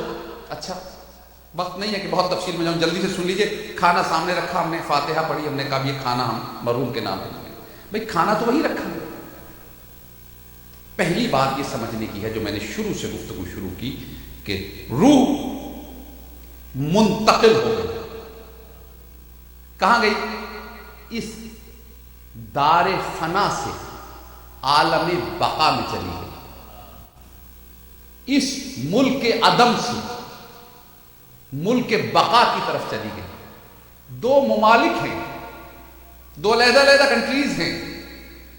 ایک جہاں اب ہم رہ رہے ہیں اس زمین کے اوپر، ایک وہاں جہاں ابھی ہم نہیں جا سکتے.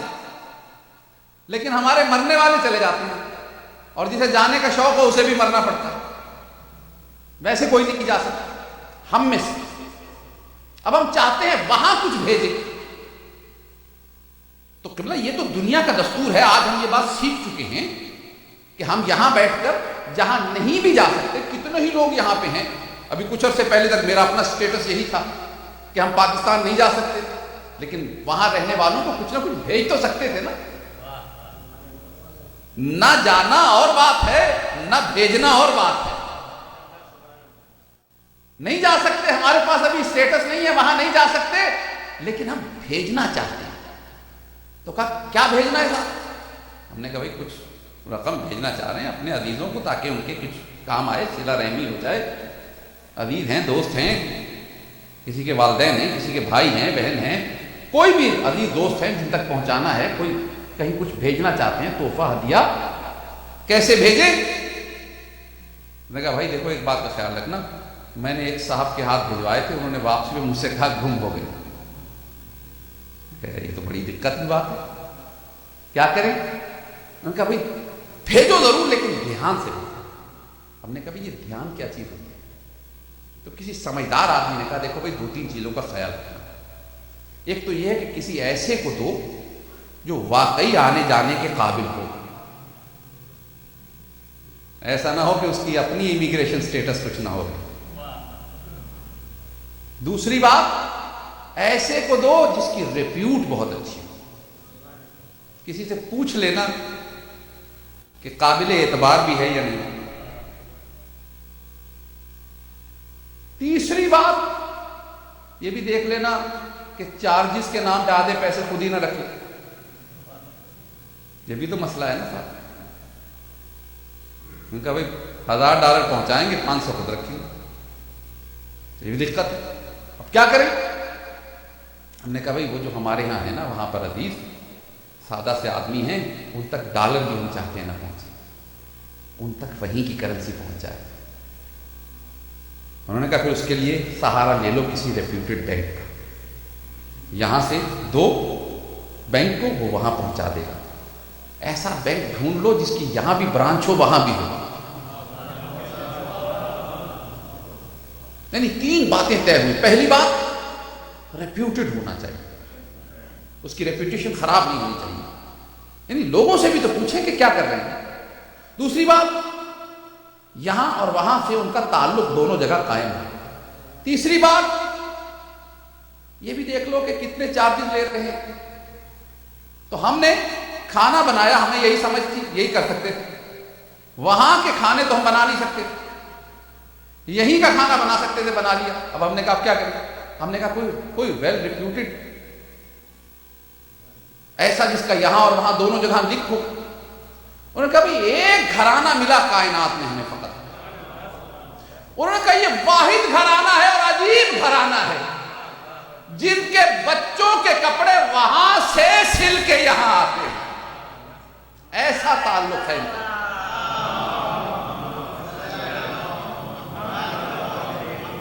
یعنی اس ملک کے بقا میں جو بہترین جگہ ہے، وہاں کے بہترین درزی، اور اس قدر جرت بھی نہیں رکھتے کہ ایسے ہی کسی کے ہاتھ بھیج دیں، درزی کپڑے لے کے خود آتا ہے اور آ کے کہتا ہے انا حیات الحسنین۔ ایسا گھرانہ ان کا وہاں آنا جانا تعلق لگا ہے۔ اچھا ہم نے کہا اچھا یہ بتائیے کہ ریپیوٹ کیسی ہے؟ کہ دیکھو اپنوں سے پوچھو گے تو وہ تو تعریف ہی کریں گے، غیروں سے پوچھو تو ہم نے کہا چلیں ان سے پوچھیں جو پتھر مارتے ہیں، ان سے پوچھیں جو گلیوں میں کانٹے بچھاتے ہیں، ان سے پوچھیں جو انہیں مانتے نہیں ہیں۔ تو جب دشمنوں سے پوچھا انہوں نے کہا ٹھیک ہے انہیں مانتے نہیں ہیں لیکن یہ صادق بھی ہیں، امین بھی۔ اللہ، یعنی ایسا گھرانہ نظر آیا کہ جن کے صادق اور امین ہونے پر اپنوں نے نہیں، غیروں نے، دوستوں نے نہیں، دشمنوں نے گواہی۔ ہم نے کہا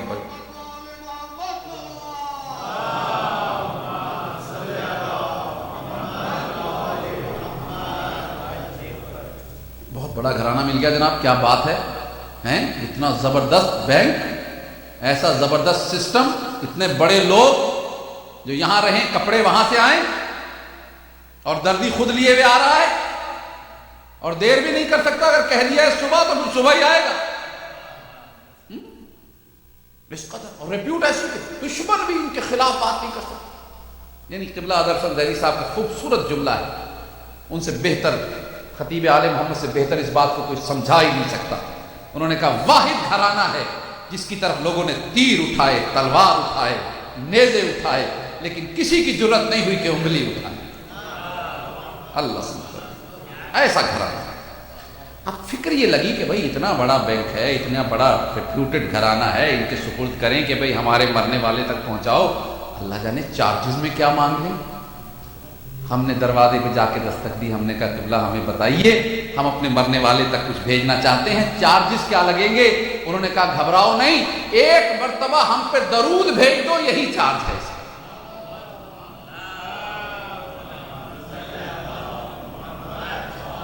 تو یاد رکھیے، جو بھی اپنے مرنے والوں تک بھیجنا چاہتے ہیں، چاہے وہ کھانا ہو، چاہے تلاوت قرآن ہو، چاہے مجلس ہو، چاہے کوئی اور نیکی کر کے آپ اپنے مرحومین تک ثواب بھیجنا چاہتے ہیں، ایک بات یاد رکھیے گا، جتنا مرضی بھیج دیجئے گا، جو مرضی بھیج دیجئے گا، لیکن درود کو ساتھ پڑھنا نہ بھولیے گا، کیونکہ یہ وہ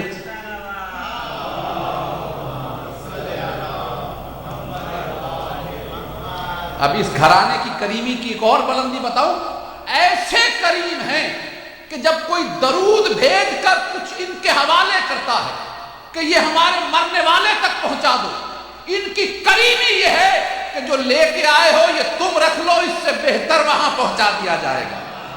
اللہ سبحانہ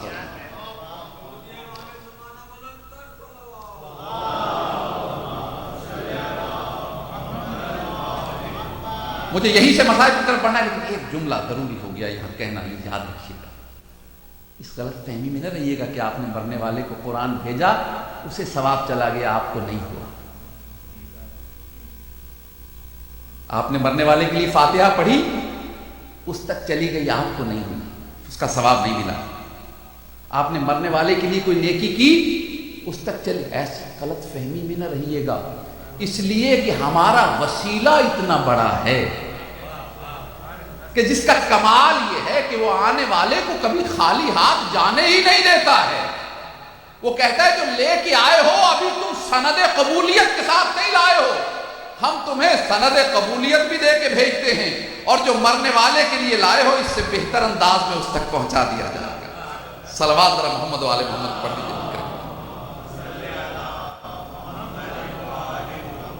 بس رضا نے گرامی زیادہ زحمت نہیں دینا مجھے، یہ یاد رکھیے گا، یہ ایسا گھرانہ ہے جو کسی کا احسان نہیں رکھتا۔ جب آپ اس گھرانے کو درمیان میں وسیلہ بنا لیتے ہیں نا، تو جو آپ دے سکتے ہیں دیجئے، اپنی طرف سے جو بہترین آپ کے پاس ہے وہ دیجئے، لیکن جو یہ وہاں پہنچائیں گے وہ ان کی طرف سے بہترین ہوگا۔ اسی لیے ہم اس گھرانے کو وسیلہ رکھتے ہیں، ہماری ہر فاتحہ خوانی انہی کے وسیلے سے ہوتی ہے۔ کھانا ہمیں یہاں کا کھانا یہیں دے دیتے ہیں، مرنے والے تک جنت کے کھانے پہنچا دیے جاتے ہیں۔ یہاں کا لباس یہیں دے دیتے ہیں، مرنے والے کے لیے جنت کے لباس پہنچا دیے جاتے ہیں۔ یاد رکھیے، کسی کا نہیں رکھتے۔ انہوں نے تو دینے کی انتہا کی اور اس قدر دیا ہے کہ اللہ کو بھی کہنا پڑا بس، اس قدر بالکل آمادہ نہیں تھا، لیکن شبر بھائی نے مرثیہ پڑھا ہے اور میرا دل اس وقت سے اس بات پہ آمادہ ہے کہ میں بھی اسی مولا کا ذکر کروں جس شخصیت کا ذکر مرثیے میں ہوا۔ ایک بات یاد رکھنا، حسین کسی مجبور شخصیت کا نام نہیں،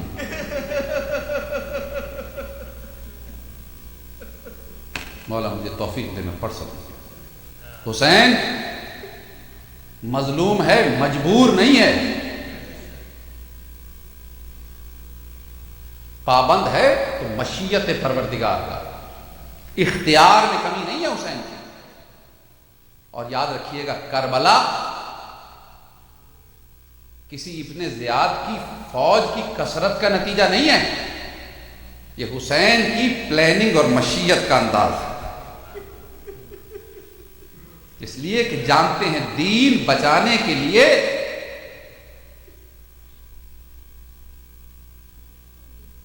فوج یزید کو قتل کرنا نہیں، 3 دن کی بھوک پیاس میں اپنے عزیزوں کو شہید کروانا ہے.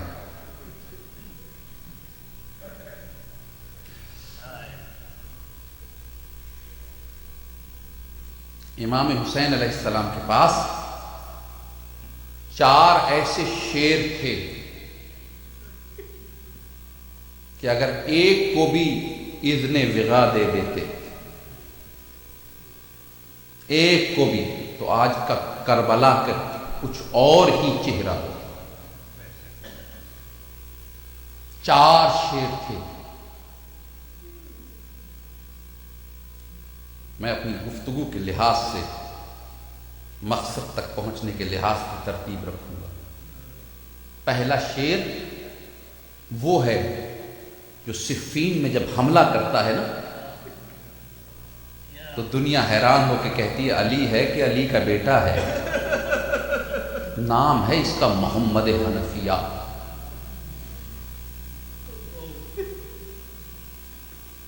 حسین نے مدینے سے نکلنے سے پہلے حنفیہ کو مدینے میں پابند کیا. ایک شیر ہے، شیر پابند کر دیا. جب جانے لگے نا تو جناب حنفیہ آئے، حسین چلیے، کہا نہیں بھائی آپ یہیں رہیے.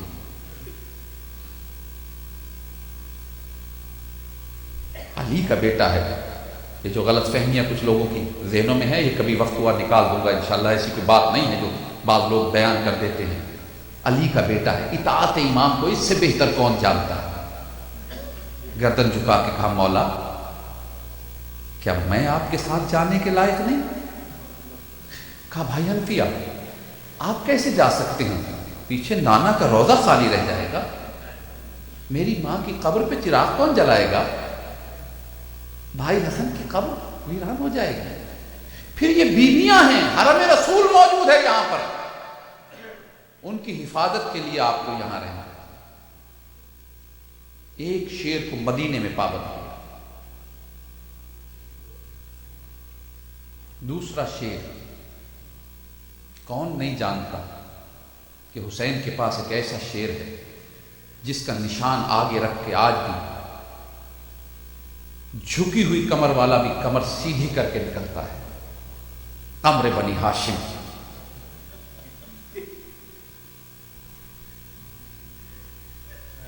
کون نہیں جانتا کتنا بڑا شیر ہے. اسے علمدار بنا کے پابند کیا.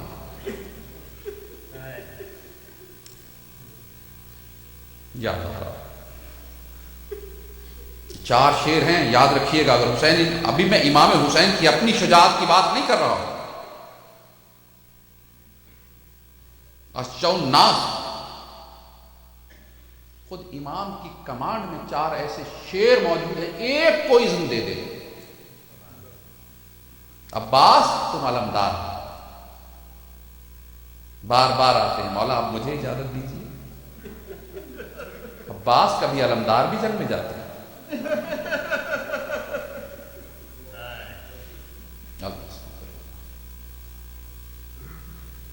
اگر تفصیل پڑھوں تو مجلس یہیں ختم ہو جائے گا، مجھے آگے بڑھنا ہے. تیسرا شیر یاد رکھنا، ہر امام اشجع الناس ہوتا ہے، انسانوں میں کوئی اس سے زیادہ شجاع نہیں ہوا کرتا. لوگوں نے بنا دی باتیں چوتھے امام کے بارے میں.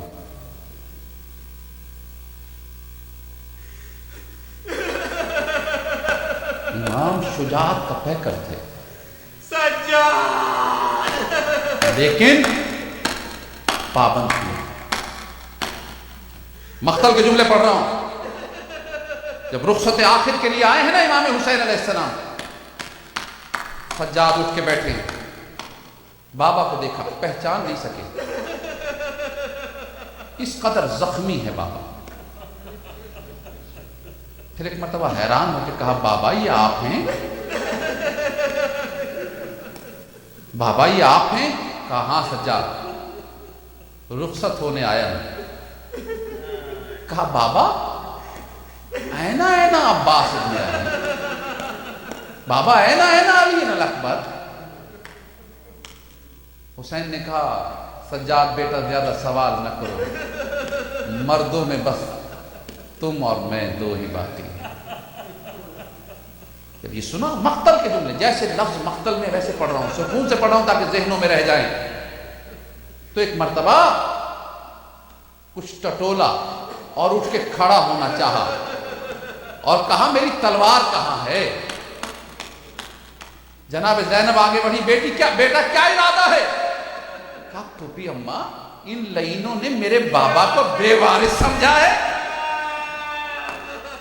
پھوپھی اماں میں جا کے دیکھتا ہوں، انہوں نے میرے علی اکبر کو قتل کر دیا، انہوں نے میرے چچا کو شہید کر دیا، اب میں جاتا ہوں۔ اس وقت حسین نے کندھے پہ ہاتھ رکھا اور کہا سجاد یہ جو باہر ہو رہا ہے یہ جہاد اصغر ہے، اللہ نے تمہیں جہاد اکبر کے لیے منتخب کیا۔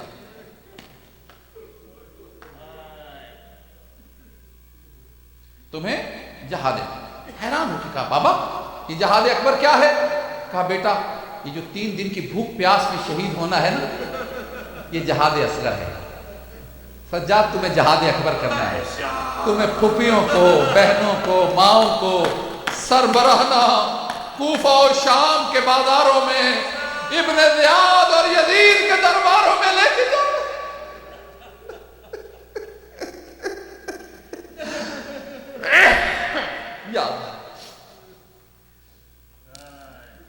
پہلا شعر محمد حنفیہ مدینے میں پابند کیا، دوسرا شعر قمر بنی ہاشم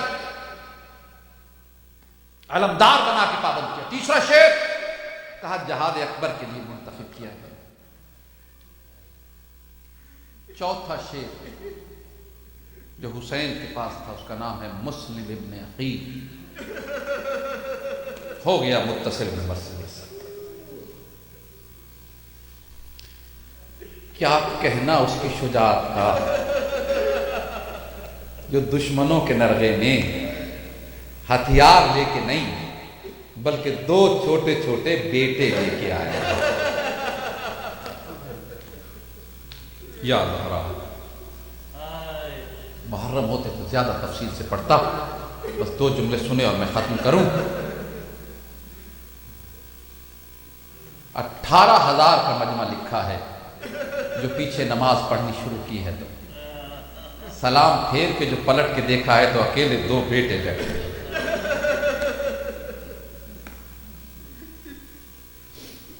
ہانی کے گھر پناہ لی، بس جملہ سن لیں، شعر کا جملہ سنیں آپ۔ ہانی نے کہا کہ ابن زیاد میرے پاس مزاج پرسی کے لیے آ رہا ہے، میں بیمار ہوں، تیمارداری کے لیے آ رہا ہے، پردے کے پیچھے چھپ جاؤ، جب وہ آئے گا تو حجرے میں اکیلا ہوگا، تلوار تمہارے پاس ہے، باہر نکل کے اس کی گردن اڑا دینا۔ ابن زیاد آیا، تھوڑی دیر رکا ہانی کے پاس، چلا گیا۔ جب ابن زیاد چلا گیا تو باہر آئے مسلم۔ ہانی نے کہا مسلم اب نکلے ہو باہر، اتنا اچھا موقع ضائع کر دیا۔ گردن جھکا کے کہا ہانی مجھے میرے مولا نے سفیر بنا کے بھیجا ہے، جنگ کی اجازت دے کے نہیں بھیجا۔ عزیزو اگر یہ جملہ سمجھ میں آ جائے تو پھر زیارت مسلم پڑھنا لطف آئے گا۔ ایھا المطیع للہ ولرسولہ ولامیر المومنین والحسن والحسین، یہ ہے اطاعت، اور یہ اطاعت شعر کرتے ہیں۔ بس ختم کروں، مولا آپ کے آنسوؤں کو قبول فرمائے، مرحوم کے درجات بلند ہوں۔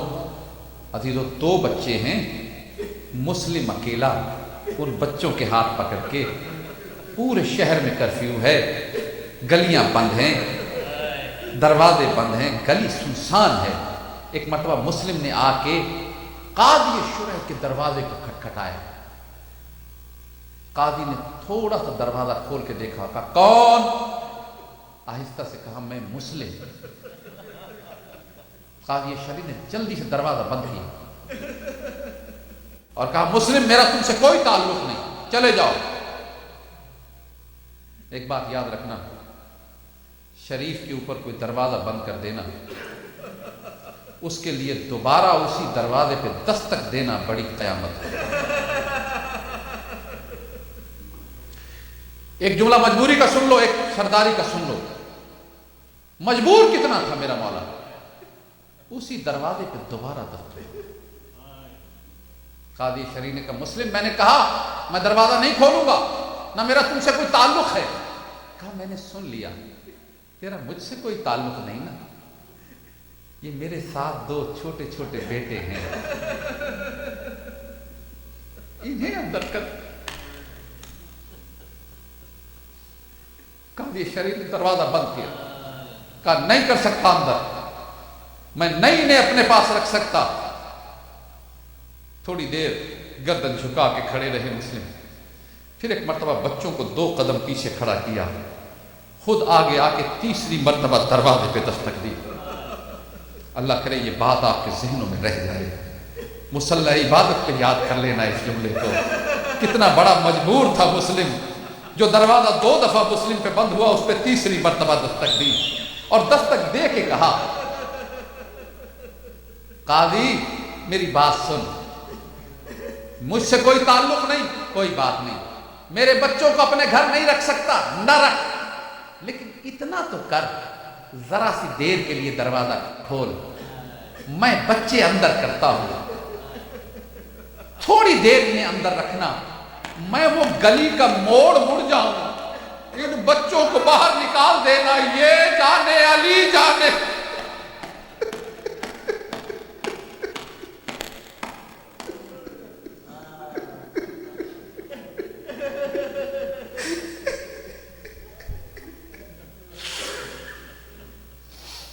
یاد آ رہا، ختم ہو گئی مجلس. گڑھا کھود کے دھوکے سے گرفتار کر دیا، نہیں پڑھ رہا تفصیل. گرفتار کر کے رسیوں میں جکڑ کے وزنی توق گردن میں ڈال کے لے آئے.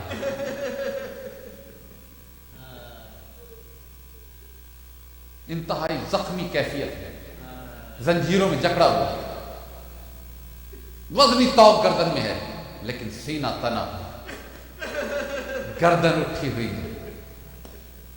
جو مسلم کی طرف دیکھتا ہے، مسلم آنکھوں میں آنکھیں ڈال کے ایسے دیکھتے ہیں کہ اس کی گردن جھک جاتی ہے. مسلم کی گردن تنی ہوئی ہے. کسی نے کہا امیر کو سلام کر، سلم لے امیر.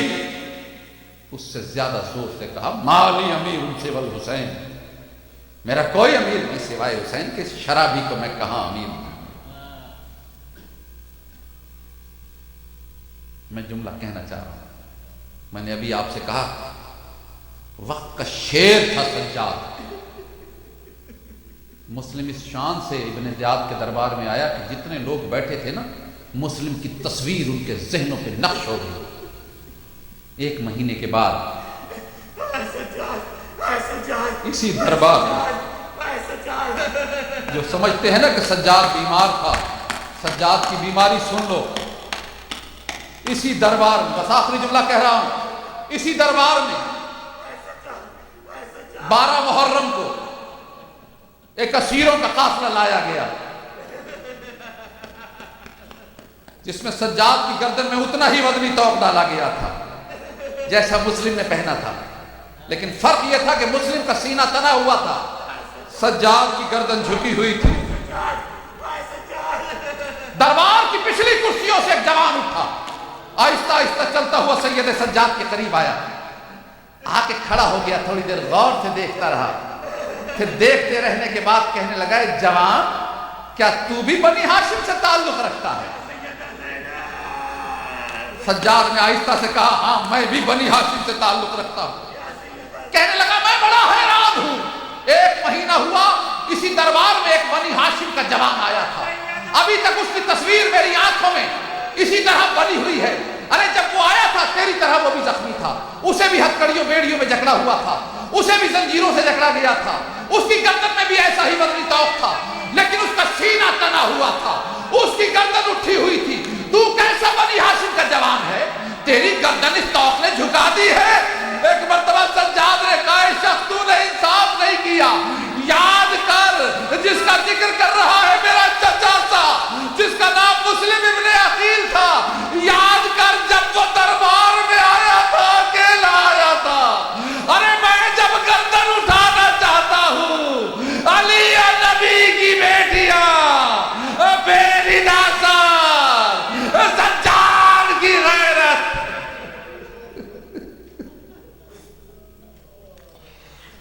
لعنت اللہ علی القوم الظالمین سیعلم الذین ظلموا ای منقلب ینقلبون. پروردگار یہ عبادت قبول فرما، بیماروں کو شفا عطا فرما، مومنین کی پریشانیوں کو دور فرما، حج و زیارات سے مشرف فرما. جو ہو آئے ہیں بار بار جانے کی توفیق عطا فرما. مرحوم کے درجات بلند فرما. سید رضا حسین رضوی ابن سید حسین رضوی کی قبر کو نور محمد و آل محمد کی روشنی عطا فرما. روضہ ہے جنت میں سے ایک روضہ قرار دے. پروردگار مرحوم کے خطیات سے درگزر فرما، حسنات میں اضافہ فرما. مرحوم کی برزخ کو آسان فرما، حوض کوثر سے سیراب فرما. مرحوم کی کو شفاعت جناب سیدہ نصیب فرما. عزاداران مظلوم کربلا میں شمار فرما، عبادت گزاروں میں شمار فرما. پروردگار مرحوم کے پسماندگان کو حوصلہ صبر جمیل عطا فرما، اور زیادہ سے زیادہ تحفے اور ہدیے احسان کرتے رہنے کی توفیق عطا فرما. مرحوم کے درجات بلند فرما، قرب محمد و آل محمد میں جگہ عطا فرما. غلامان امام حسین علیہ السلام میں شمار فرما، شہدائے کربلا کے ساتھ مشہور فرما. ہمارے امام کے ظہور میں تعجیل فرما. ایک مرتبہ سورہ فاتحہ، 3 مرتبہ سورہ اخلاص میں درود کے سید رضا حسین رضوی ابن سید حسین رضوی کی بلندی درجات کے لیے.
شبیر ڈھونڈتا ہے اکبر کہاں گرا ہے، شبیر ڈھونڈتا ہے اکبر کہاں گرا ہے، شبیر ڈھونڈتا ہے اکبر کہاں گرا ہے، شبیر ڈھونڈتا ہے اکبر کہاں گرا ہے، شبیر ڈھونڈتا ہے اکبر کہاں گرا ہے، شبیر ڈھونڈتا ہے اکبر کہاں گرا ہے، شبیر ڈھونڈتا ہے اکبر کہاں گرا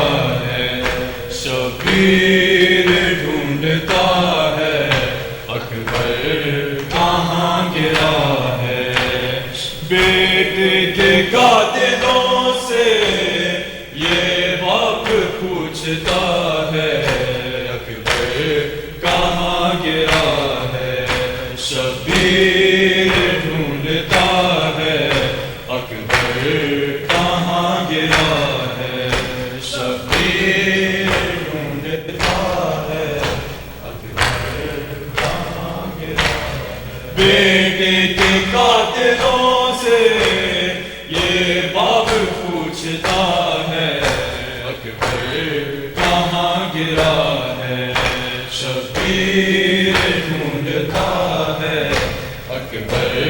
کہاں گرا ہے شبیر ڈھونڈتا ہے اکبر کہاں گرا اتنا ضعیف ہو گیا آتا نہیں نظر آتا نہیں نظر اکبر کی لاش سے یوں ہی کہتا گزر گیا ہے اکبر کہاں گرا ہے شبیر ڈھونڈتا ہے اکبر کہاں گرا ہے شبیر ڈھونڈتا ہے اکبر کہاں گرا بیٹے کے قاتلوں سے یہ باپ پوچھتا ہے اکبر کہاں گرا ہے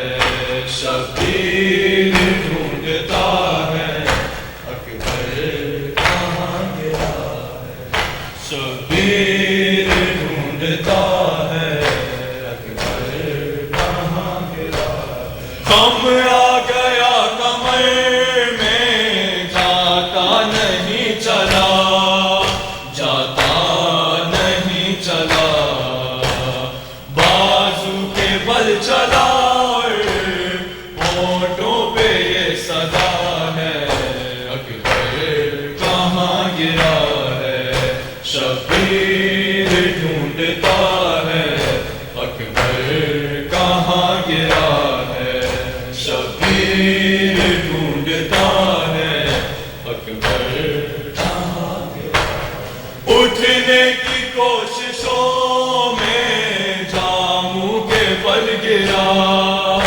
جاموں کے بل گرا ایک کانپتی آواز میں عابد نے جب سنا ہے اکبر کہاں گرا ہے شبیر ڈھونڈتا ہے اکبر کہاں گرا ہے شبیر ڈھونڈتا ہے اکبر کہاں گرا بیٹے کے قاتلوں سے یہ باپ پوچھتا ہے اکبر کہاں گرا ہے شبیر ڈھونڈتا ہے اکبر کہاں گرا ہے شبیر ڈھونڈتا ہے اکبر کہاں گرا آیا جو پاس لاش کے